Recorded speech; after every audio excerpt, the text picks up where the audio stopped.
Hello दोस्तों, कैसे हो। आपका स्वागत है त्रिपाण स्टडी सेंटर में। आज जो हम करने जा रहे हैं क्लास 12 NIOS बोर्ड का जो है बायोलॉजी का चैप्टर नंबर 8। इसमें जो है absorption, transport and the water loss of in a plant में हम पढ़ेंगे। ये चैप्टर अति महत्वपूर्ण है क्योंकि ये 8th 9th 10th 11th 12th के जो है काफ़ी इंपॉर्टेंट रखता है। ये NCERT कुछ सिलेबस जो है इसमें आपके समक्ष होगा। देखिए दोस्तों, त्रिपाण स्टडी सेंटर जो है आपके सहूलियत के लिए ये जो है हिंदी इंग्लिश दोनों ही लैंग्वेज में आपके समक्ष प्रस्तुत होता है। तो ये काफ़ी इंपॉर्टेंट रहता है क्योंकि आपको दोनों लैंग्वेज का डोज जो है आपको मिलेगा। ठीक है, लेकिन आपको पता ही है कि चैप्टर स्टार्ट करने से पहले एक बात जो मैं हमेशा कहता हूँ, जिसको आपको सोचना भी चाहिए, विचार भी करना चाहिए और अमल भी करना चाहिए, वो ये है कि जब भी वीडियो देखिए पूरा देखिए, क्योंकि अधूरा जानकारी सदैव खतरनाक होता है।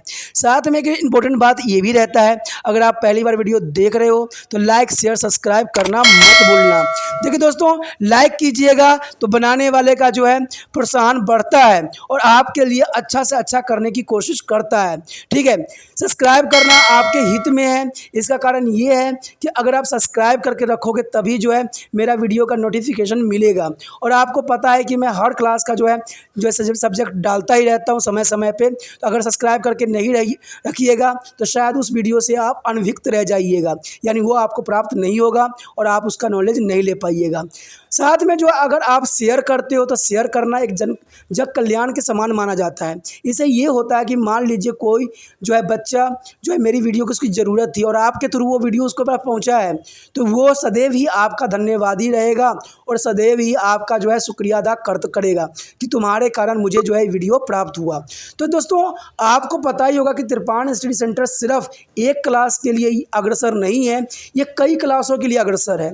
जैसे 8th 9th 10th 11th 12th CBSE के सारे चैप्टरों को कवर करेगा समय के साथ। प्लस जो है NIOS बोर्ड का 10th+2 को भी कवर करता है, सभी सब्जेक्टों का। प्लस जो है BA पंजाब यूनिवर्सिटी का जो है फर्स्ट सेमेस्टर से लेकर 6th सेमेस्टर तक 8 सब्जेक्टों को कवर करता है। प्लस जो है MA के जो है बच्चे ऑन डिमांड जो मुझे करते हैं कमेंट, उनके लिए भी त्रिपाण स्टडी सेंटर जो है अग्रसर है। देखिए दोस्तों, त्रिपाण स्टडी सेंटर इतना बड़ा है, विस्तृत है, तो आपको अभी जो है लाइक शेयर सब्सक्राइब कीजिए और अपने दोस्तों के साथ बांटिए। ठीक है, तो भूलिए मत, ये करना आपका फ़र्ज है और मेरा कार्य करना है आपको टॉपिक लेके चलना है। देखिए आज देखते हैं हमारा आज टॉपिक क्या है। Our next topic is water potential. Friend, what do you mean to water potential? Here, the water potential is the chemical potential of water, is the energy of water molecules or a tendency of water to leaves or system or the ability of free water molecules to do the work of move. The water move from a regions of high water potential to the regions of a low water potential. Here, water potential of pure water is taken as a zero. The water potential of pure water is taken as zero when the solute are dissolved in a pure water or in a solution. Some water molecules are used dissolving the solute. There are less number of water molecules are available to do the work. Hence, a solutions has a less energy potential are compared to the pure water. The water potential of a dilute solutions is a more than that a concentration of solution. The value of water potential of solution is the less than that of pure water at a zero. A negative number water potential is denoted by the Greek letter is a Pg. Pg is there here, and the pure water has a highest water potentials are a Pg is a zero for a pure water. The water potential determines the water state in the plant cells and tissue. The lower their water potential in a plant cells or tissue, the greater its ability of absorb of water. Conventionally, there is a higher the water potential, there great is the ability of the tissue to supply water to other more scattered the cell tissue. Here next topic is Turgor's pressure. Turgor's pressure. What do you mean Turgor's pressure? Turgor's pressure is the pressure extended by the protoplasma against the cell walls. In the Turgor's cells, the Turgor's pressure is equal to the back pressure extended by their cell wall against the protoplasma. This back pressure extended by their cells wall onto the protoplasma or the cell contain their called the ball pressure WBP. These two pressure are equal and opposite to the direction. When the TP is becomes more than to the WP, the cell R will be burst. Turgor's pressure is the maximum when the cell's balls cannot be sketched anymore. Such a cell is said to be a fully turgid. At this point, a dynamics equilibrium reaches the amount of water entering the cells is equal to the amount of water leaving the cell. The Turgor's pressure is developed into the plant cells only because of their presence of cell wall, which is able to resist the pressure generated by the protoplasma due to the enter of the water. It is a real pressure, not to be potential on, and can be to be great extent. There is a case of animal cell where the cell wall is lacking their plasma membrane burst if their Turgor's pressure is increasing. The Turgor's pressure plays a very important role in a plant. The first is Turgor pressure is a help to maintain the shape and form of plant. Second, the stem of the herbaceous plant is the ones of the non-woody tissue like a maize and sugarcane and banana are held to the stem by their fully turgid cells is packed tightly together. And third is the Turgor's pressure is to hold the leaves in the flat and horizontal position of keeping the mesophyll's cell turgid. And Turgor's pressure is a help in a cell encouragement and the consequently the stretchings or the stem. And the fifth point is the open and closing the stomata is governed by the utility and the plasticity of their guard cells. The last is a contain plant like a beans and touch me not plant is a Mesomosa spudica show the quick response of leaves due to the change in the light intensity or touch the stimulate flow by the change in the gradient of the cell present at the base of level is a reflect. Here showing in this picture the gradient cells showing the osmotic pressure, turgid pressure and wall pressure. There are TP, WPPs and cell wall extended and wall pressures. And shown in this picture, the water move into the cell due to the osmotic pressure and here are types of pressure. The cell contain expected TP and Turgor. Here is the present of Turgor. There is the important in this diagram. यहाँ पर दोस्तों बताया गया कि जल विभव यानी water potential क्या होती है। देखिए पानी का विभव या रासायनिक विभव पानी के अणुओं की ऊर्जा या पानी का गुण जो तंत्र में से बाहर निकाल सकता है या स्वतंत्र पानी के अणु की गति करने का गुण या काम करने का गुण है। पानी उच्च द्रव्य विभव क्षेत्र से निम्न द्रव्य विभव क्षेत्र की तरफ गति करता है। कहते हैं शुद्ध जल का जो है विभव शून्य माना जाता है जब किसी विलय के शुद्ध पानी में घोला जाता है या विलयन में पानी के कुछ अणुओं को विलय के घोलने के लिए प्रयोग किया जाता है। तब इस तरह के पानी के जो है कम संख्या में अणु काम करने के लिए मौजूद रहते हैं। अंततः विलयन में शुद्ध जल की तुलना से कम ऊर्जा में विभक्त होते हैं। पानी का विभव तनु विलयन में सांद्रता विलयन की अपेक्षा जो है अधिक होती है। कहते हैं विलयन का जल विलयन का मान शुद्ध जल की तुलना में कम या फिर शून्य होती है। इसका अर्थ है कि यह एक नकारात्मक संख्या है। पानी विभव के ग्रीक अक्षर जो पासी यानी पाई से हम रिप्रेजेंट करते हैं जैसे कि आप देख भी सकते हो। ठीक है, शुद्ध जल का जो है जल विभव उच्चतम होती है तथा शुद्ध जल के लिए जो है पासी का मान 0 माना जाता है यानी 0 होती है। 0 का मतलब जो होता है काफ़ी है प्योर होती है। कहते हैं जल विभव पादप कोशिका और उत्तकों में जल की स्थिति को निश्चित करती है। पादप कोशिका या उत्तक में जल विभव का कम होना उसकी ज़्यादा पानी अवशोषण करने की क्षमता को बताता है। देखिए कम होने का मतलब है कि वो ज़्यादा से ज़्यादा पानी को अवशोषित करती है, तो ये बहुत काफ़ी इंपॉर्टेंट बात रहती है यहाँ पर। इसके विपरीत उच्च जल विभव होने पर जो है उत्तक की जो है कम वंजक कोशिका या उत्तकों के जल प्रदान करने की क्षमता अधिक हो जाती है। तो ये बहुत ही इंपॉर्टेंट बात रखता है कि देखिए शुद्ध जल का जो जल विभव उच्चतम होती है इसलिए शुद्ध जल के लिए जो है पाई वर्ड का जो है इस्तेमाल करते हैं जो कि बहुत इंपॉर्टेंट रखता है। उसके पश्चात है हमारे समक्ष स्मृति दाब यानी टर्गर प्रेशर। टर्गर प्रेशर का मतलब दोस्तों यही होता है स्मृति दाब। इसका मतलब होता है कि कोशिका भित्ति के विरुद्ध जीव द्रव्य द्वारा दाब डालने का प्रयास करना स्मृति दाब कहलाता है। याद रखना दोस्तों कि कोशिका भित्ति के विरुद्ध जीव द्रव्य द्वारा दाब डालने का प्रयास करना स्मृति दाब कहलाता है। ठीक है, स्मृति दाब जो है टीपी कोशिका भित्ति द्वारा जीव द्रव्य पर लगाए गए विपरीत दाब के बराबर होता है। ये बहुत ही इंपॉर्टेंट बात यहाँ रखता है। दाब द्वारा जिसे कोशिका भित्ति द्वारा जो है जीव द्रव्य या कोशिका अवयवों पर लगाया जाता है भित्ति दाब कहलाता है यानी उसे बॉल प्रेशर कहते हैं। ये दोनों दाब बराबर होते हैं और विपरीत दिशाओं में कार्य भी करते हैं, जैसे कि चित्र में भी दर्शाया गया है। जब स्मृति दाब जो है भित्ति दाब से अधिक हो जाता है तब कोशिका भित्ति जो होती है टूट जाती है या ब्रस्ट कर जाती है, फट जाती है। तो ये काफ़ी इंपॉर्टेंट रखता है। कहते हैं दाब स्मृति जब उस स्थिति में अधिकतम हो जाता है जब कोशिका भित्ति को अत्यधिक नहीं खींची जा सकती है। इस प्रकार की कोशिका को पूर्णतः स्मृति कोशिका कहा जाता है।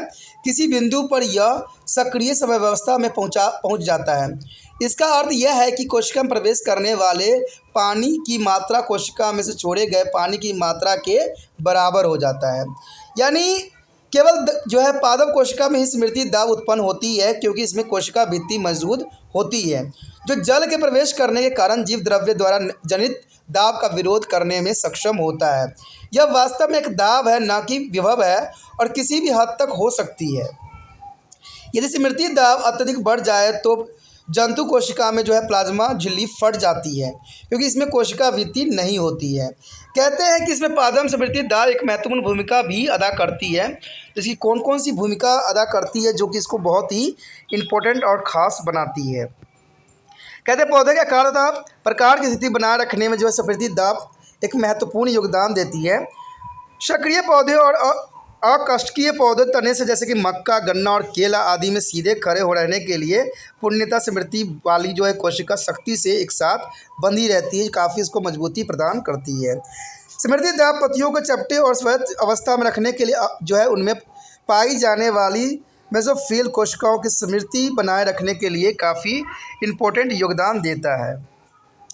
कहते हैं स्मृति दाब कोशिका की वृद्धि और तने की लंबाई में लगातार तनी हुई स्थिति में बने रहने में सहायता प्रदान करती है, जो कि काफ़ी इसको इम्पोर्टेंट बनाता है। और सबसे अच्छा इम्पोर्टेंट जो इसका कार्य होता है वो रंध्रों में होती है, यानी स्टोमेटा में होती है। स्टोमेटा में जो है आपको पता है कि स्टोमेटा का खुलना और बंद होना भी द्वार कोशिकाओं की स्मृति और शिथिलता के द्वारा नियंत्रण की जाती है। आप देखिए ये बड़े क्लास में ही आपको शायद समझ में आएगा। आप सबको पता है कि स्टोमेटा खुलती और बंद होती है, लेकिन इसको जो कंट्रोल करता है वो स्फीति और स्थिरता ही के द्वारा ही की जाती है। यानी स्फीति यानी जो है टी जो है एस करती है, यानी टोरेस करती है। इसका काम जो होता है गार्ड सेल को ओपन या क्लोज करने का कार्य करवाती है। देखिए कितना इंपॉर्टेंट बात यहाँ पर आया है। ठीक है, ये जो है पीएमटी क्वेश्चनों के लिए अत्यंत महत्वपूर्ण रहता है। तो मैंने कहा ना कि अगर आपको समझिएगा तो आपको पीएमटी के बहुत से क्वेश्चन के बारे में भी नॉलेज मिलता रहेगा, क्योंकि ये क्वेश्चन इतना जो है गहराई तक कोई नहीं बताता और कोई नहीं समझा सकता। ये किताब पढ़ने से ही हमें पता लगता है, किताब के हर एक लाइन समझने से ही पता लगता है। और ये कार्य सिर्फ तिरपान स्टडी सेंटर ही आपके लिए कर रहा है, वो हिंदी और इंग्लिश दोनों लैंग्वेज में कर रहा है, जो आपके लिए जो है डबल डोज का कार्य कर सकता है। कहते हैं कुछ पौधे जैसे कि सेम और छुई मुई आपने देखा ही होगा, जिसको हम मैसोसा यानी फिडिका कहते हैं, मैसोसा फिडिका कहते हैं छुई मुई के पौधा की पत्तियों में जल्दी ही प्रक्रिया होती है। ये सब जो होती है स्मृति की वजह से ही होती है, यानी छुई मुई के पौधों को जैसे छूते हुए सिकुड़ जाती है, तो इसी कारण से होता है। यहाँ पर जो है एक डायग्राम दर्शाया गया है, जो कि इसमें एक स्मृति कोशिका प्राशन द्वारा स्मृति दाब और भित्ति दाब का प्रशन करने के लिए काफ़ी इंपॉर्टेंट है। यानी यहाँ टीपी या WBP दोनों आपको दिख रहे हैं। इसमें कोशिका पर स्मृति दाब भी दिखता है और स्फीति भी दिखती है। ठीक है, इसमें दाब दिखाया गया है, और जब कोशिका प्राशन दाब के अंदर जाती है तो उसको भी दर्शाया गया है, और कोशिका भित्ति में डाली गई दबाव को भी यहाँ पर दर्शाने की कोशिश किया गया है। तो ये काफ़ी इम्पोर्टेंट बनाता है। ठीक है, आगे जो हमारा टॉपिक होगा वो है जो है मुद्रा में जल की उपलब्धता। देखिए ये क्या है। The next topic is ability of the water in a soil. Fan, what do you mean by ability of water in the soil? The plant absorbs the water through the roots here from the soil. The soil is a containing water of three form. So in this picture, there is the gravitational water, there are water table, soil particles, and hygroscopic water and capillary water. They are the different types of structure that show of the different ability water soil in absorption. The first of gravitational water. What do you mean to the gravitational water? It is the water that driven to the downward through the soil, the level to the which is a drain in the call to the water table. The water table of place are differ in the depth due to the rainfall. The gravitational water lies far below and is generally not available to a plant to root. It is of esteem is as important as to the cause of washing out of the minerals and nutrients from the soil through their process called to the leaching. The leaching, the part of water that is retained by the soil could be a hydroscopic water or in the capillary water. There is a gravitational water is the most important for the plant. There is gravitational water is a lies for people generally is not available in plant root. There is the washing out of minerals and nutrients from the soil. There is process is called to the leaching. And the next is a hygroscopy. Hygroscopy water mean there is a hydroscopy. Water is there water that is remain there things filament around their invisible soil particle and a strong advice to the force between to the soil particles and the water is the molecules hold their water tightly. This is a water least available to a plant and generally their water left in the dry soil. In the clay soil, there is amount to about 50% and it is a sandy wells. Sandy well it is the amount of or 0.5%. There is a hydroscopic water. There is the clay soil is amount of about 15% and sandy soil is the 0.5%. The capillary water mean the what do you mean to capillary water? The soil particles away have a very fine pore in which mean the forming a very fine capillary system as the water spirit it will fill their fine pore and it is held around the soil particles by the capillary force against the force of gravity due to high surface tension of water. It is this water which is readily is available and is easy utilized by their plant root. The clay soils begin very fine structure they hold much more water than a sandy soil. And when a soil rich organic matter is the water it is a retain good amount of capillary water and this condition is known as the fill capacity. देखिए दोस्तों यहाँ पर जो है बहुत ही important बात बताई गई है कि जो मिट्टी होती है मृदा होती है उसमें जल की उपलब्धता किस प्रकार होती है। तो मृदा में जो जल की उपलब्धता है यानी मिट्टी में जल की उपलब्धता है वो कुछ बातों पे डिपेंड करता है, जैसे कि आप डायग्राम में भी देख सकते हो। कहते हैं पौधे अपने जो है मूल रोमों की सहायता से मिट्टी में से पानी का अवशोषण करता है, यानी किसके थ्रू? मूल रोमों के थ्रू करता है। ठीक है, मृदा में पानी तीन प्रकार से पाया जाता है, यानी 3 प्रकार से पाया जाता है, जैसे कि डायग्राम में यहाँ पर दिखाया गया है। ये 3 विभिन्न प्रकार के मृदा जल हैं, जैसे कि आपको पता है गुरुत्वीय जल हो गया, मृदा कण हो गया, जल तालिका हो गया, हाइड्रोक्लोरोफिक्स जल हो गया, नर्मदागाही जल हो गया, कोशिका जल। तो ये सारे के सारे जो है जल प्राप्त करने के विभिन्न तरीके हैं जो कि काफ़ी इम्पोर्टेंट यहाँ पर जो है भूमिका अदा कर रहा है। कहते हैं इनके जो कुछ कार्य हैं, देखिए क्या कार्य हैं ये जानना अत्यंत महत्वपूर्ण होगा कि इनके कार्य क्या हैं। कहते हैं गुरुत्वीय जल यानी ग्रेविटेशनल वाटर। तो ग्रेविटेशनल वाटर का मतलब क्या होता है? कहते हैं ग्रेविटेशनल वाटर जो होती है कि यह वह पानी है जो मिट्टी में होता है, ठीक है, होता हुआ नीचे की ओर रिस जाता है, यानी ये मिट्टी से होते हुए जो है नीचे की तरफ जो है भूमिगत जल में रिस जाता है। वह सतह जिसमें ये नीचे की ओर रिस जाता है उसे जल तालिका कहते हैं, यानी वाटर टेबल कहलाता है। यानी धीरे धीरे जो होता है ऊपर से पानी रेन होती है और वो धीरे धीरे अब्जॉर्ब कर लेता है। अब्जॉर्ब करने के बाद जो नीचे धरती के अंदर चला जाता है उसे हम गुरुत्वीय जल कहते हैं, यानी उसे नीचे की ओर रिस जाता है। वो सतह जिसमें वो नीचे की ओर रिस जाता है उसे हम वाटर टेबल कहते हैं। जो रिस जाता है उस प्रक्रिया को जो है आप वाटर टेबल कहते हो या जल तालिका कहते हो। किसी स्थान की जल तालिका वर्षा के कारण अलग अलग गहराई पर भिन्न भिन्न होती है। यही तो बात आपके लिए बहुत इंपॉर्टेंट होता है कि अलग अलग गहराइयों पर भिन्न भिन्न होती है, ये बात बहुत इंपॉर्टेंट है। आपको पता है जो ग्राउंड वाटर होता है कई जगहों पर बहुत जल्दी ऊपर मिल जाती है और कई जगहों पर तो बहुत नीचे चली जाती है, बहुत ही डीपली चली जाती है। तो वहाँ पर जो है बहुत मुश्किल पड़ता है लोगों के लिए सर्वाइव करना। तो ये काफ़ी इंपॉर्टेंट होती है आपको जल के बारे में समझना। कहते हैं गुरुत्वीय जल अत्यधिक नीचे मिलता है और अधिकांश पौधों के जड़े के लिए उपलब्ध नहीं हो पाता है। जैसे कि आपको पता है राजस्थान के पौधे होते हैं वो काफ़ी जो होते हैं नीचे जल होते हैं और उसको जो है वहाँ तक पहुँचना बहुत ही मुश्किल पड़ता है पौधों के लिए। तो कई पौधे तो जो होते हैं सर्वाइव ही नहीं कर पाते हैं और वो जो है सूख जाते हैं, मर जाते हैं। तो ये काफ़ी इम्पोर्टेंट रखता है इस जगह पर। इसका अत्यधिक महत्व इसलिए है क्योंकि यह जो है मिट्टी में से खनिज और पोषक तत्वों को साफ करने का काम करती है, यानी इसे निष्क्षालन कहते हैं। यानी ये इसलिए इम्पोर्टेंट होती है दोस्तों क्योंकि ये खनिज और पोषक तत्वों को क्या करता है? साफ करने का काम करता है। कहते हैं पानी का कुछ भाग जो मिट्टी द्वारा बचाया जाता है वह है अद्रगहता जल या फिर कोशिकीय जल हो सकता है। देखिए मिट्टी में भी कुछ जल जो होते हैं होल्ड कर लेता है मिट्टी, और मिट्टी जो होता है अपने में से नमी को जाने नहीं देता है। यानी पानी के कुछ ड्रॉपलेट तो है नीचे चला जाता है, लेकिन कुछ वाटर जो होते हैं उसके नमी में जो होते हैं मिक्स हो जाते हैं, जिसको होल्ड करके वाटर जो है यानी मिट्टी जो है काफ़ी इंपॉर्टेंट रखता है, वो पौधे के लिए जो है उपयोगी सिद्ध भी होता है। उसके पश्चात हमारे समक्ष जो है अद्रतागाही जल, यानी अद्रतागाही जल का मतलब होता है हाइग्रोस्कोपिक वाटर। यानी हाइड्रोस्कोपिक वाटर जो होती है यह वह जल है जिसे मृदा अपनी यानी मिट्टी अपनी चारों तरफ एक पतली फिल्म की तरह बनाई रखती है, यानी छोटी सी परत होती है, यानी एक तरह से कहा जाए तो अंदरता यानी नमी होती है। मिट्टी के कणों और जल के अणुओं के बीच एक अत्यंत मजबूत बल होता है। देखिए मिट्टी और जो है जल के अणुओं के बीच एक मजबूत जो है बल होती है, जिसके कारण वो जल मजबूती से जकड़ा रहता है, यानी मिट्टी को कई टाइम तक जो है होल्ड करके रखता है। तभी तो देखते हो जो किसान होते हैं हल चलाते हैं तो उसके मिट्टी जो होते हैं गीले गीले से नज़र आते हैं, और जहाँ सूख जाता है बिल्कुल होल्ड करने की क्षमता नहीं होती वो बिल्कुल सूख जाती है।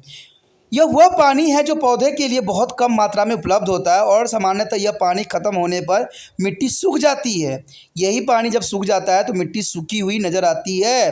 कहते हैं चिकनी मिट्टी में इस जल की मात्रा जो है लगभग जो है क्ले वाटर में 15% होती है, और जब बलुआई में जाओगे यानी सैंडी में जाओगे तो ये जो होता है 0.5% होती है। तो ये जो क्लेई मिट्टी होती है चिकनी मिट्टी होती है उसमें 15% होती है जल, लेकिन आपको पता ही है कि जो उसमें बालू हो रेत हो उसमें कहाँ रहेगा, होल्ड करने की क्षमता ही नहीं है, तो 0.5 रहता है, यानी बिल्कुल ही ख़त्म के बराबर ही मानो रहता है। उसके पश्चात जो हमारे समक्ष है कोशिकीय जल। देखिए दोस्तों कोशिकीय जल जो होती है अत्यंत महत्वपूर्ण होता है। कहते हैं मिट्टी के कण के बीच बीच में हमेशा बहुत बड़ी छिद्र होने के कारण यह एक बहुत अच्छा कोशिकीय तंत्र बन जाता है। यानी मिट्टी में भी देखा जाए तो कोशिकीय तंत्र की तरह ये कार्य करता है। जब पानी फैलता है तब बारीक छिद्र भर जाते हैं, और मिट्टी के कण कोशिका बल के कारण गुरुत्व बल के विरुद्ध उसके जकड़े हुए रहते हैं, और कई दिनों तक जो है ये सूखते नहीं हैं, जो कि काफ़ी इंपॉर्टेंट है और काफ़ी इंपॉर्टेंट बात भी यहाँ पर रखता है। उसके पश्चात कहते हैं जिसके कारण पानी का जो है पृष्ठीय तनाव बढ़ जाता है, यानी उसकी जो पृष्ठीय धरातल के जो तनाव होते हैं बढ़ जाता है, और वह पानी और जो आसानी से उपलब्ध होता है और पौधों को जड़ों द्वारा उपयोग में लाया जाता है। चिकनी मिट्टी में यह बड़ी कण जो है बालुई मिट्टी की तुलना में अधिक होता है, जिसके कारण यह पानी अधिक सोखती है। जब मिट्टी में पानी डाला जाता है तो कोशिका जल की पर्याप्त मात्रा को यह बनाए रखने ते हैं, और इस क्षमता को हम क्षेत्रीय क्षमता यानी फील्ड कैपेसिटी कहते हैं। देखिए फील्ड कैपेसिटी का मतलब ही होता है कि पानी अधिक सोखती है। जब मिट्टी में पानी डाला जाता है तो कोशिका जल की पर्याप्त मात्रा को ये बनाए रखती है। ठीक है, कोशिका जल के जो है ये बनाए रखती है, उसी को जो हम कहते हैं फील्ड कैपेसिटी यानी क्षेत्रीय क्षमता। ठीक है, उसके पश्चात जो है हम देखेंगे पौधे द्वारा पानी का अवशोषण यानी एब्जॉर्प्शन कैसे करता है, तो इसके विषय में देखते हैं क्या है। Now our next topic is absorption of water by the plant. What do you mean to absorption of the water by the plant? Here, the major portion of water required by the plant is absorbed by the root, but in some case, water may be absorbed by the leaves and stem also. There is a roots. Here is a specially modified epidermal cells meant for the absorption of capillaries as water of the soil. When the root hair is a specially modified epidermal cells meant to the absorption of the capillaries is water of the soil. The plasma membranes and the vascular membranes tonoplast act as a semi-permeable membranes and the water absorption by the osmosis. The osmosis is already have learned. And say third, fourth is the soil solutions as should be have a higher water potentials as a compared to the root hair cell, and then only water will be enter the root hair cell. Once into the root hair, water will be a pass into the cortically cells, endodemics, pericycles, and into the xylem vessel. The moment of water is a purely depend on the water potential gradient. The water potential gradient is important. I have already learned. And the water movement into the plant flow in the two way.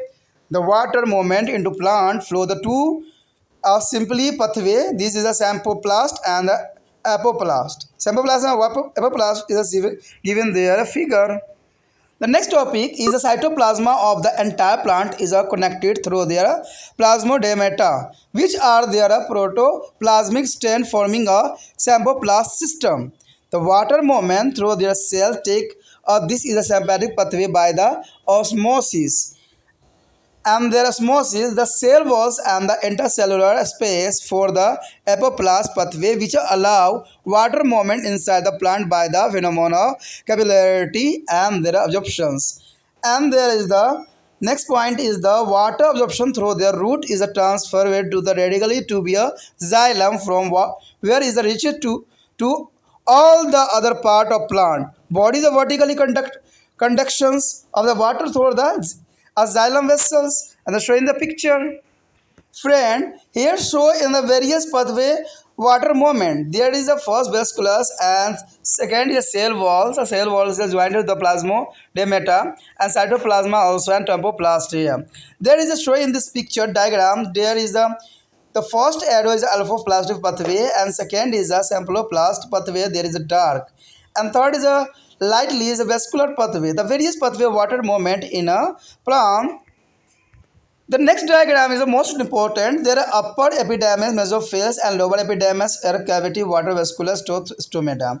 Very show in this is the pi, there are -30 and -10. There are other side is a pi is the 300 is the conduction of xylem's vessels and the transpiration of by the leaf here.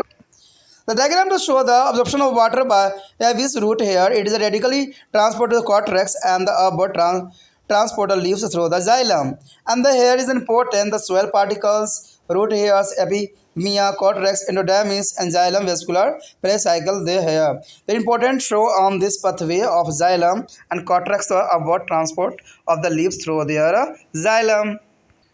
The conduction of water through the xylem. There is the contact of xylem vascular known as the xylem sap. The various theories has been to the postulated to be described the fitting of the xylem caps the ascent of the sap in the xylem. The root pressure of theory. First of all, root pressure theory. Here, if the stem is cut few inches above from the ground with the sharp knife, the xylem cap is see the flowings out through their cut end. This phenomenon is known as the exudations. Aerations, and this is due to the positive pressure developed within the root system due to the continuously absorption of water by the osmosis, which develop as a positive pressure known as the root pressure. The positive pressure is known as the root pressure. This pressure can be measured on the range from a 3 to 5 atmosphere, and where there is a pressure is enough to the rise the water to a small height in their helicos plant, but it does not be explained rise of water in a stem of tall tree that is a taller measuring of 10 to 100 meter. And the next is a physical force theory is a causation theory. Friend, physical force theory is the most important from exam view, and this theory is take into account of physical force which the explain of lift of water to the great height in the very tall tree. The trees of force that act together are force of causality and the attraction between the water molecules. The force adhesions attracted between two water and cellulose walls of xylems and transpiration pull which the left their water columns by the creating a tension inside a xylem vessels. The water form a unbroken columns starting there is a form the intercellular space of the leaf mesophils to be a xylems of the leaves through their stem and the root to the water in the soil. On water potential gradient exists between to the leaf to be a root and transpirations causes the pull of the entire water column. So long as the column is the unbroken one from to outer atmosphere through the plant up to the soil water is left by their force of transpiration pull. And showing this picture here, so in this diagram the figure effect of evaporation and transpiration of absorption of water, the mercuries and the water and porous port. There is an important effect of the evaporation and transpiration of the absorption of the water in a plant. दोस्तों यहाँ पर जो है बहुत important बात बताया जाने वाला है कि पौधे द्वारा पानी का अवशोषण किस प्रकार होता है। देखिए ये एक ब्रीफ अकाउंट है जिसमें आपको हर एक बात को समझना अत्यंत महत्वपूर्ण लगता है। ठीक है, कहते हैं कि बातों को जो है यहाँ पर सिलेबस के रिगार्डिंग चलाया जा रहा है। तो पौधे द्वारा पानी का अवशोषण किस प्रकार होता है, इसकी कौन सी प्रोसीजर है और इसका क्या प्रक्रिया है, आपके लिए जानना अत्यंत महत्वपूर्ण रखता है। तो पौधे जो है पानी का अवशोषण कैसे, देखिए पानी का अधिकांश भाग जो पौधे के लिए जरूरी होते हैं जड़ों द्वारा अवशोषित किए जाते हैं, ये तो आपको पता ही है। लेकिन कुछ स्थितियों में पानी को पत्तियों तथा तने द्वारा भी अवशोषित किया जाता है। ये जो है पीएमटी क्वेश्चन बनता है ठीक है, कि अगर वो जड़ों के द्वारा नहीं करता है तो अब बाकी कहाँ से कर सकता है। तो कुछ परिस्थितियों में जो है पत्तियों द्वारा और तने द्वारा भी अवशोषित किया जाता है। कहते हैं मूल रोम विशेष रूपांतरित एपिडर्मिस कोशिका है जो मृदा के कोशिका जो है जल में अवशोषित करने के लिए होता है, यानी जल को अवशोषित करने के लिए जो होता है इसमें एपिडर्मिस कोशिकाएं भी रूपांतरित हो जाती है। कहते हैं प्लाज्मा झिल्ली और धनी झिल्ली जो है टोनोप्लास्ट यानी अर्ध पारिस्थितिक झिल्ली की तरह काम करती है और पानी को जो है प्राशन द्वारा अवशोषित करते हुए नजर आती है। उसके पश्चात कहते हैं मृदा के विलयन का जल जो स्थिरांक मूल रोम की कोशिकाओं की तुलना में उच्च होना चाहिए। देखिए कोशिकाओं की तुलना में उच्च होना अत्यंत महत्वपूर्ण रखता है, तभी तो केवल पानी मूल रोम कोशिकाओं में प्रवेश करेगा, और ऐसा नहीं होगा तो प्रवेश ही नहीं करेगा। एक बार जो है मूल रूम में पानी प्रवेश करने के बाद जो वेल कूट होती है यानी कॉर्टिक्स होती है, जो कोशिका तत्व यानी एंडोडर्मिस परिरंभ यानी पेरिकाइमा और तथा जाइलम वाहिनियों में जाता है। यह जो है शुद्ध रूप में जल स्थिरता स्थान पर निर्भर करता है, किसकी कितनी शुद्धि है यानी जल की कितनी शुद्धि है, इस बात पे जो है इसकी निर्धारिता करती है। कहते हैं पौधों में पानी की गति निम्न दो पथों द्वारा होती है। याद रखना दो पथ जो है इसके लिए निर्धारित किया गया है, एक संलंबक यानी सेमोप्लास्ट हो गया संलंबक, और जो है एक दूसरा जो है अपलवक मतलब अपोप्लास्ट। तो ये दो विधियां जो है पानी के जाने के जो है पथ बनाया गया है, और इसी बात को जो है डायग्राम में भी शो करके दिखाया गया है, यानी पानी की गति के विभिन्न पथ। पहले देखिएगा कि रसधानी बनाई गई है, दूसरा कोशिका भित्ति है, जीव द्रव तंतु है, ठीक है, यहाँ प्रोटोनोप्लास्ट है, जीव द्रव्य है। यहाँ पर जो आप देखोगे कि जो एपोप्लास्ट है, एपोप्लास्ट को जो है एक एरो की भांति दिखाई गई, यानी उसमें थोड़ा सा मोड़ पड़ा हुआ है, यानी वो जो दिखाता है वो अपलवक पथ दिखा रहा है, ठीक है। और जो थोड़ा डार्क दिखाया गया है वो है सिंपलास्ट यानी संलंबक को दिखाया गया है, और तीसरा जो है आपको रसधानियाँ दिखाया गया है जो थोड़ा सा फिक्का करके दिखाई गई है। तो इस प्रकार जो है पानी जो है गमन करता है, ये पथवे है, पानी को प्लांट तक पहुंचाने की एक विधि है। ये शायद आपने कभी देखा ना हो, न जाना हो, ठीक है। तो ये पहली बार समझने को आपको मौका मिल रहा है कि पानी जो है किस प्रकार किस बेस पे और किस जो है साइंटिफिक टर्म के रिगार्डिंग जाता है। तो याद रखना अपलवक संलवक यानी एपोप्लास्ट यानी सिंपलोप्लास्ट, ये दो तरह से जो है ये पानी और रसदानियाँ पथ के थ्रू जो है पानी ट्रांसफ़र होता है पौधों को विभिन्न विभिन्न भागों में। तो ये काफ़ी इम्पोर्टेंट और विशिष्ट बात रखती है आपके लिए। उसके पश्चात कहते हैं संपूर्ण पौधे का कोशिका द्रव्य जो है प्लाज्मोस्टोमेटा गुच्छ द्वारा जुड़ कर रहकर स्थायी आकार का संलयन यानी सैम्प्लोप्लास्ट तंत्र बनाता है। कोशिका में जल की गति इस संलवक पथ में प्राशन विधि द्वारा होता है, यानी प्राशन विधि जो होती है काफ़ी इंपॉर्टेंट यहाँ पर जो है भूमिका अदा करता है। कोशिका भित्ति और आंतरिक कोशिकाएं अवकाशीय अपलवक पथ बनाते हैं, यानी कोशिका भित्ति जो होती है अंतर कोशिकीय अवकाश या अपलवक पथ बनाते हैं जो पानी गति को पौधे के अंदर कोशिकाव्य और अवशोषण द्वारा प्रवेश करने देती है। पानी जड़ों द्वारा अवशोषण करके, ठीक है, अरिव रूप से जाइलम को भेजा जाता है, जहां ये पौधों के द्वारा दूसरे भागों में यानी जाइलम वाहिनियों द्वारा पानी के जो है ऊर्ध्वकार रूप में परिवहन होता है। अब देखिए यहाँ पर एक डायग्राम भी दो दिखाया गया है जो कि महत्वपूर्ण अपना स्थान रखता है। इसमें जो है आपको -30 -10 दिखाया गया है। ऊपरी बाहरी त्वचा भी दिखाई गई है, मेसोफिलम्स मध्यक कोशिकाएं दिखाई गई, निम्न तो बाहरी त्वचा वायु गुहा रंध्रों द्वारा जल वाष्प कैसे की गई वो भी दिखाई गई है। इधर जो -300 दी गई है, पत्ती द्वारा अवशोषण दिया गया है, जाइलम वाहिकाएँ द्वारा संवहन, जड़ों द्वारा अवशोषण। तो ये तो था जो हमारा जाइलम द्वारा मूल रोम से टैक्ट्रेक्स पानी का परिवहन था। कहते हैं इसके लिए जो है आपको मृदा कण मूल रोम एपीबलेम्स का ट्रैक्स अंतस्वाद जो है बहुत इंपॉर्टेंट भूमिका यहाँ पर अदा करता है। तो ये डायग्राम भी एक महत्वपूर्ण है जिसको आपको समझना चाहिए और जानने की जो है प्रयत्न भी करना चाहिए। उसके पश्चात आता है जाइलम द्वारा पानी का संवहन। अब देखिए जाइलम जो है कैसे पानी का संवहन करता है। तो जाइलम वाहिकाओं में विद्यमान तरल पदार्थों को जाइलम रस कहते हैं, ठीक है। जो वाहिकाओं के विद्यमान जो तरल पदार्थ होता है उसे क्या कहते हैं, जाइलम स्कैप यानी जाइलम स्कैप कहते हैं, यानी जाइलम रस कहते हैं। जाइलम रस के ऊपर पहुँचने की विधि को जाइलम में सरारोहण को समझने के लिए विभिन्न सिद्धांत दिए गए हैं। जाइलम के जो है सरारोहण को समझने के लिए जो है बहुत से सिद्धांत दिए गए हैं। तो उस सिद्धांत को जानना आपके लिए अत्यंत महत्वपूर्ण है। कई बार इस सिद्धांत को एग्जाम में पूछ लिया जाता है। तो आप तो सिर्फ शक्ल देखने लग जाते हो कि कभी तो हमने सिद्धांत पढ़ा ही नहीं। तो देखिए पहला सिद्धांत जो है मूल्य दाब सिद्धांत। पहला सिद्धांत क्या है? मूल्य दाब सिद्धांत। इसमें क्या होता है, यदि तने को उसके आधार से कुछ इंच ऊपर से तेज धार वाले चाकू से काटे तो जाइलम रस कटे हुए सिरे द्वारा बहता हुआ दिखाई देगा। आप किसी टहनी को काट के देखना, ब्रांच को काट के देखना, आपको खुद ही पता लग जाएगा। इस परिघटना को रिसाव और इसके कारण जड़ तंत्र के भीतर एक सकारात्मक दाब उत्पन्न होती है। ठीक है, प्राशन द्वारा जो है जल लगातार पानी का अवशोषण होता है, जिससे यह सकारात्मक दाब उत्पन्न होती है। उसे मूल दाब यानी दाब जो है जड़ का दाब यानी रूट प्रेशर कहते हैं। और रूट प्रेशर के इस दाब को मापा जाता है और इसका पराशर जो होती है 3 से 5 जो है एटमॉस्फेयर्स होती है, यानी 3 से 4 जो है एटमॉस्फेयर्स होती है।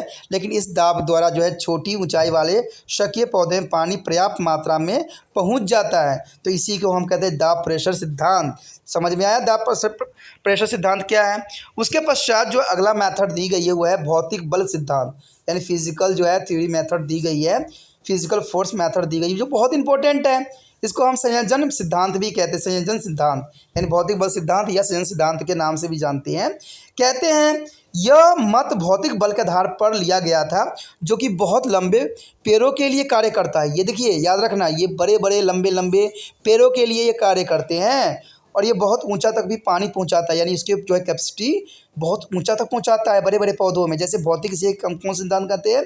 भौतिक बल सिद्धांत। ये बड़े बड़े पौधों में पाया जाता है। इसमें 3 बल जो एक साथ कार्य करते हैं, इसमें 3 बल जो है साथ में कार्य करते हैं। देखते हैं कौन कौन से बल होते हैं। एक संयोजन बल होता है जो पानी के अणु के बीच आकर्षण का कार्य करता है। दूसरा है ऑक्सीजन बल यानी एडोसेंस बल, इसे हम ऑक्सीजन बल भी कहते हैं। इसका कार्य होता है पानी और जो ग्लोसोलोस की बनी जाइलम वाहिनियों की दीवार के बीच कार्य करता है। ठीक है, और तीसरा जो है वाष्पोत्सर्जन खिंचाव। वाष्पोत्सर्जन खिंचाव जो पानी के कॉलम के जाइलम वाहिनियों के अंदर तनाव उत्पन्न करने का कार्य करता है। ठीक है, ये सारे तीनों कार्य जो है बहुत ही इम्पोर्टेंट है। पानी एक अखंडित कॉलम बनाते हुए पत्तियों को जो है मेसोफिल स्थिति आंतरिक कोशिका अवकाशों से होते हुए पत्ती के जाइलम तथा तने और जड़ द्वारा मिट्टी से पानी पहुंचाता है। जल स्तरक नियतांक जो है पत्तियों से लेकर जड़ के बीच में स्थित रहता है और वाष्पोत्सर्जन के पूरे पानी के कॉलम में खिंचाव के कारण बनाता है। इसलिए जितना हो सके जो है कॉलम एक खंडित वातावरण प्रस्तुत करता है जिसके द्वारा पौधे मिट्टी से पानी को एक वाष्पोत्सर्जन खिंचाव के रूप से ऊपर ले जाते हैं। तो ये सारे खिंचाव यानी प्रेशर के कारण होता है, जिसमें 3 चीज़ जो है बहुत ही महत्वपूर्ण योगदान देता है। तो इसमें है संयोजन बल, असंयोजन बल और तीसरा जो है वाष्पोत्सर्जन। तो ये तीनों बल जो है बहुत ही महत्वपूर्ण योगदान देता है।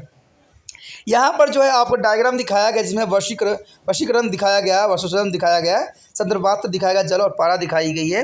ये डायग्राम जो है पानी के अवशोषण पर जो है वाष्पोत्सर्जन का प्रभाव, जब पानी अवशोषण होती है तो वाष्पोत्सर्जन का क्या प्रभाव पड़ता है। ठीक है, तो ये काफ़ी इंपॉर्टेंट है हमारे लिए। देखिए दोस्तों, ये पार्ट जो है यहीं पे ख़त्म होगा, क्योंकि इसके जो है हम सी पार्ट में जाएंगे जहाँ पर जो है हम कार्बनिक विलय का शतांतरण पढ़ेंगे। कार्बनिक विलयन का जो है शतांतरण कैसे होता है, कैसे ट्रांसफर होती है। तो बहुत ही इंपॉर्टेंट अगला चैप्टर जो है, अगला टॉपिक जो है काफ़ी इंपॉर्टेंट रहेगा। ठीक है, इस चैप्टर का तो आप जो है इसका सी पार्ट जरूर देखना और सी पार्ट से पहले ए बी जरूर देखना, तभी जाके जो है आपको सही इन्फॉर्मेशन प्राप्त होगा कि ये सब कार्य कैसे होता है। ठीक है दोस्तों, इसका तीसरा पार्ट जो होगा सी पार्ट, वो अत्यंत महत्वपूर्ण होने वाला है। तो आप इसी तरह त्रिपाण सेंटर के साथ जुड़े रहिए और एक ही बात याद रखिए कि आपको समझना है, जानना है और अमल करना है। साथ में एक थोड़ा सा छोटा सा काम ये भी करना है कि जो बच्चे आपके पास आसपास NIOS बोर्ड में पढ़ते हैं या जो है ये +1 में पढ़ते हैं, ठीक है, या किसी के भी टॉपिक आपको लगता है कि उनके लिए काम के होंगे तो उनको शेयर कर दीजिए। इससे क्या होगा, उनकी भलाई हो जाएगा। मैं जानता हूँ कि नेट पे जो है हर तरह के टॉपिक जो है बेशुमार उपलब्ध है, लेकिन कहते हैं कि हर चीज़ों का अपना एक महत्व होता है, अपना एक गुण होता है। जैसे आपका भी एक अपना महत्व है, अपना एक गुण है, तो उसी प्रकार हर एक जो है गुरुओं का अपना गुण महत्व होता है जिसको आप नज़रअंदाज नहीं कर सकते। ठीक है, इसलिए अगर आपको अच्छा लगा है तो शेयर कीजिए, नहीं लगा है तो आप लीव कीजिए। देखिए दोस्तों, ये कोई ज़बरदस्ती का कार्य करने वाला नहीं है, ये तो आपको जो है आभार व्यक्त करने का एक साधन है और दूसरे बच्चों को हेल्प करने का एक सुनहरा अवसर है। कहते हैं लोग यही बात कहते हैं, सुनते हैं कि हम दूसरों को हेल्प कैसे करें, हम क्या उसको पैसे दे दें, क्या हम उनके लिए कुछ अच्छा कार्य कर दें? दोस्तों, ना तो पैसे देने की बात है, ना कुछ करने की बात है। अगर आप उनको हेल्प करना चाहते हो या उनसे आप कुछ भी अच्छा करना चाहते हो, तो उनको सिर्फ आपको क्या करना है, उनको हेल्प करना है पढ़ाई के रिगार्डिंग। आपको एक उंगली दबाना है, उसको जो है व्हाट्सएप स्टेटस पे लगा देना है, जिससे कि उनको अगर अच्छा लगेगा तो वो देखेंगे, नहीं लगेगा लीव कर जाएंगे। तो इससे मुझे कोई फ़र्क नहीं पड़ता, मुझे तो जैसा है मैं उसी में खुश हूँ। लेकिन मैं चाहता हूँ कि हर एक बच्चे को सही नॉलेज और ज्ञान के साथ आगे बढ़े और उनका जो है अच्छा से अच्छा हो विकास। क्योंकि मेरे पास बहुत से बच्चे पढ़ने आते हैं, मैं देखता हूँ कि उनका ज्ञान जो है कहीं हद तक अधूरा है और क्लियरिटी उनमें है नहीं। तो इस वजह से जो है मुझे भी बनाना पड़ गया और मुझे भी आना पड़ गया।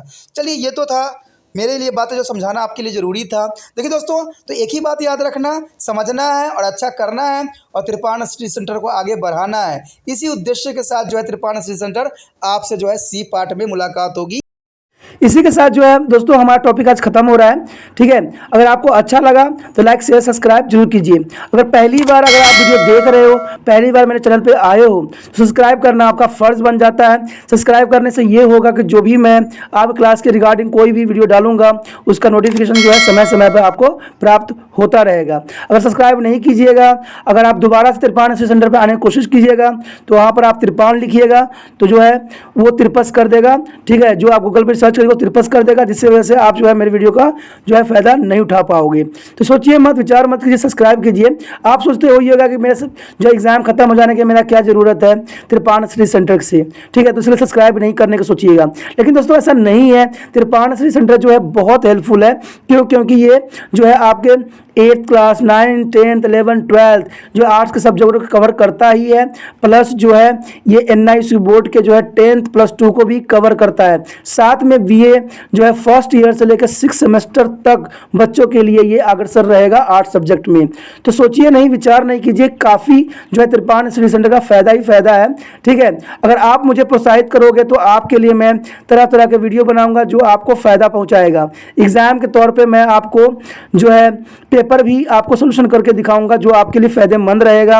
अगर नहीं सब्सक्राइब कीजिएगा, मेरा मनोबल घटेगा, तो हो सकता है कि आपको फिर दोबारा मैं ना वीडियो बनाऊं और आपको फ़ायदा ना पहुंचाऊं। तो अभी भी नहीं सोचिए, मेरा जितना आप फैलाइएगा, जितने दूसरे बच्चों के साथ शेयर कीजिएगा, उतना जो है मैं आपके लिए कार्य करने में अग्रसर रहूँगा। ठीक है दोस्तों, इसे सोचिए मत, विचार मत कीजिए, अभी सब्सक्राइब कीजिए और अपने व्हाट्सएप स्टेटस पर लगाइए और दूसरे बच्चों के साथ भी शेयर कीजिए। ठीक है दोस्तों, अपना ध्यान रखना। बाय।